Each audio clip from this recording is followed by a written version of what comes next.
What does it mean to be lost in your purpose? Have you ever felt lost in your purpose? Once you know what your purpose is, it's kind of like exciting and yay, I can move forward with this. But what happens when you get lost? How do you prevent yourself from getting lost? And what do you do when you get there? And the people who tend to get the most lost are you people. They're me. It's the empaths, okay? And the reason that we get lost is because we lack the skill of just naturally knowing to have one certain thing, a certain thing that I talk about all the time. If you've ever had a session with me, I've told you that you needed help with this, and I probably helped you make some of these, and that's boundaries, okay? You can know with the most amount of clarity what your purpose is. You can have 50 million people on your team helping you live your purpose. But if you don't have boundaries, you will get lost. And I don't just mean a little lost, I mean really lost, okay? So how do you get yourself from that place of loss, from that place of where do I go next? What am I supposed to do? That feeling, I've been there before. I don't know if you guys have, where you feel like you're treading water. Like, I'm just like dealing with what's coming at me. I'm just putting out fires and I'm not actually moving forward. I'm not evolving. I'm not living a life full of balance. I'm just trying not to sink under the water. I'm treading, and I'm putting out fires as they come up, and I'm dealing with everything as it's happening, but I'm not moving forward. I'm not getting more fulfilled. I'm not growing, right? So you need to have boundaries in place so that you can. Let's talk about this with purpose. Let's talk about it in a work sense, just a little bit for now, just for me to make my point. But make sure that you know that purpose isn't just about work. Your purpose shows up in your work, but your purpose is much bigger. Work and your purpose is just one of the roles you play to help your purpose into the world. It's just one of them. But we're going to use that work thing. We're going to think about work for the examples. But know that they cross over and they carry over to all the different areas of your life. Okay? You should have boundaries everywhere. So the best way to have boundaries is to create systems. So I have a coach, a business coach, and one of her favorite things to say is systems are sexy. And I have to agree with her on that. But they're more than that. They're the key to success. They're the key to moving forward. They're the key to balance. Absolute key to balance. Key to having a harmonious life. You have to have these systems in place that are keeping your boundaries where they need to be. So let's look at this in a work sense. Let's say that you want to start a healer business. You want to start doing Reiki for people, all right? And you're just like so excited. So you put it out there on Facebook, and maybe you start a website and you're like, I do Reiki, yay. Come on in, come find me. And you put your phone number up and you put your email and a way for people to contact you so they can send you Facebook messages. And then, if you're lucky enough, people start to say, yes, I would love for you to do that Reiki for me. And what happens is they start calling you and they start emailing you and they start messaging you. So every time one of those contacts come in, you have to stop. You have to stop what you're doing. You have to look at your calendar and you have to make a decision. When am I going to do this Reiki for this person? And you're looking at your calendar like, well, okay, I have an hour space there, but I think I'm supposed to bring one of my kids has to be at hockey practice or soccer practice, and I'm not sure if I'll have enough time there, and I'm not going to have time to make supper, but I'll put them in right there. And every time somebody comes to you, you have to find a spot for them, all right? Without boundaries, you will just stick them in willy-nilly and you'll just be working constantly on just doing the Reiki. And you won't be doing work on getting your message out to more people that you can help them with Reiki. You'll just be putting out fires. You'll just be treading water. Make sense? What you want to do, and why empaths struggle with this so much, is that someone comes to us and says, hey, I'd like some Reiki. We're like, you got it, sure. Who cares about what I got going on? I'll sacrifice myself. Absolutely. I don't need to sleep tonight. Forget all of that stuff. I'm just going to do the Reiki for you because I can tell you need it. And maybe they have a really good story, like, oh, I really need the Reiki today because I lost my job, and my cousin's house caught on fire, and my kid just got chicken pox, and you're just like, oh my God, this person needs the Reiki, of course. Okay. So you just keep doing that, and you just keep putting them in everywhere, and you start to realize that you are completely overwhelmed all the time, because not only do you have this Reiki job, but you have another full-time job, and you're a mother, and you have a house that kind of needs to get at least somewhat cleaned once in a while, and a list, you have friends that want to see you, right? And all of a sudden, all these areas of your life just come piling in, and this is where you get lost. Now you don't start moving forward. Now you start to lose your passion for doing the Reiki in the first place, because you start to lose yourself, right? You're not growing, you're not reaching more people, you're just constantly putting out these fires. You're not feeling good because you're drained. You got nothing left, right? So what do? You create boundaries. And how you do that is you make a system. All right. So if you choose, you say, okay, I'm going to start doing this Reiki and I'm just starting. So I think I'll do 3 appointment slots a week that are open. So when those slots are Mondays between this hour and this hour, Thursdays between this hour and this hour, and Fridays between this hour and this hour. All right. And now people can contact you if you want, or you can automate it.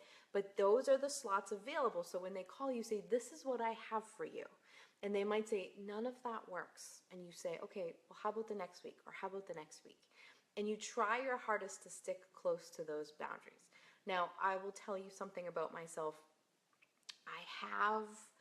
I tend to add extra people in. So I'll say I'm only going to do 2 sessions every Friday night.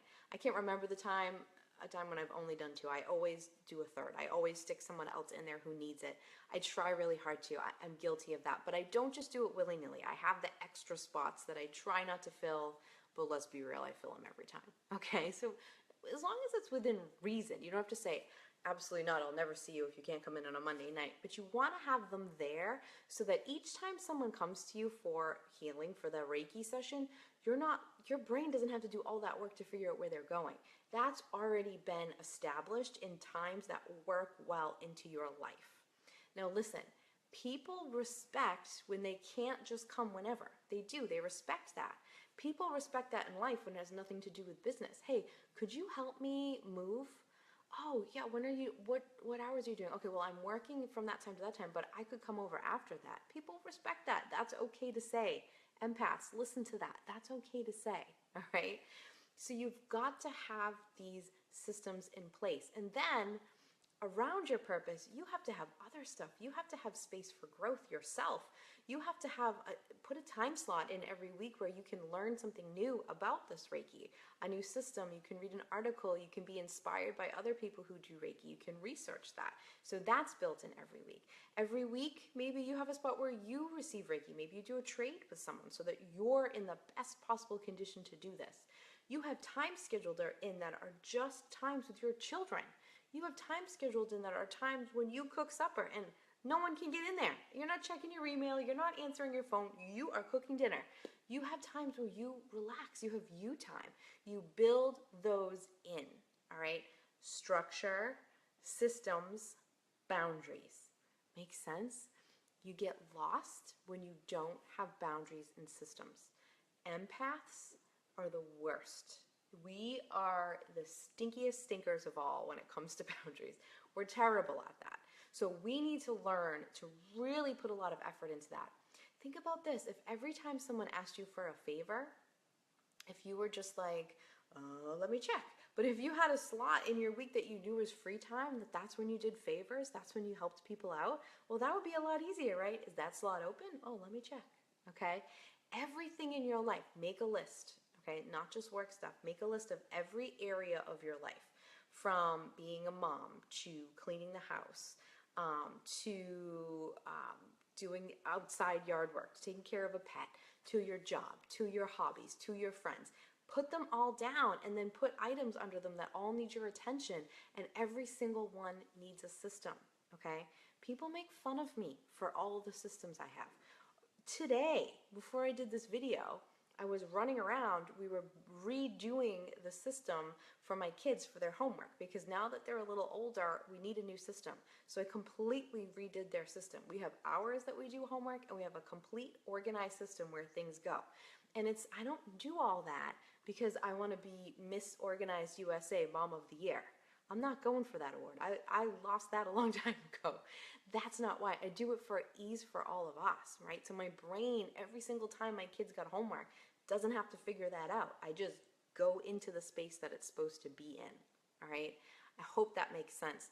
You need boundaries and you need systems.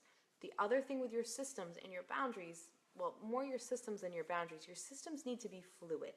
So a mistake that a lot of people make is they create these beautiful, great systems to do stuff, and then life keeps happening and they evolve and their system can't keep up, all right? You have to let them be fluid. You have to know that you're going to create a system that is going to need to change. It's going to have to evolve as you evolve. But if you lay great groundwork, you make a great foundation, when you have to evolve those systems, it's much easier, okay? Any part of your life right now, I want you to think of the part of your life that is the most disorganized, that is the most overwhelming to you, that is like your least favorite thing to deal with. The area of your house that's the messiest. The reason is because you don't have a good system. Maybe you have a system, but it's not working. That's the reason, and it goes beyond that. It goes to all the areas of your life. Are you not doing good keeping track of your finances? That's because your system is not working for you. Think of the big leap. Think of the concepts in that book about knowing your zone of genius and your zone of excellence and the stuff that you're just not so good at, right? Create a system for all of it and have part of your system. Let me be real. I clean my own house. I have someone who comes in occasionally and does like the big cleaning like a couple times a year, but I clean it myself. I'm no all-star at that. That's not my favorite thing to do. I'm not like, oh my God, she's so good at cleaning. No, that's not me, but I have a really great system to get it done, and I do get it done, and I do a good job. But I also, in that system, it's programmed, it's made so that it fluidly moves to eventually someone else taking that over for me, okay? So you want to know that just because you're not good at it, it means you should have a better system. It should be the best system you've got on that stuff that you don't love to do and the stuff that you don't rock at. That's where the best system should be, because it will make it faster and more efficient, and you'll be done and you won't have that stressor hanging over your head anymore, okay? You're lost because you don't have good boundaries with a great system, okay? Make fun of me all you want. I got some kick-ass systems. I love to help people with their systems. My title is Spiritual Strategist for a reason. I'm good at strategy and systems and creating ways to do things. And it's not because I'm some kind of like mad genius who loves systems. It's because I don't have the brain space to think about that stuff all the time. I want it to be quick. I want it to be easy. I want it to be done. I want it to be efficient. On to the next. That's how you get a million things done in a day. And that's how you get people saying to you, how do you do all that stuff in a day? I was just telling someone about I'm reading 2 books right now. And they're like, how do you have time to read? Because I got a system for that. You just have to be fluid about it. You have to create systems that make it able and possible for you to have boundaries. All right?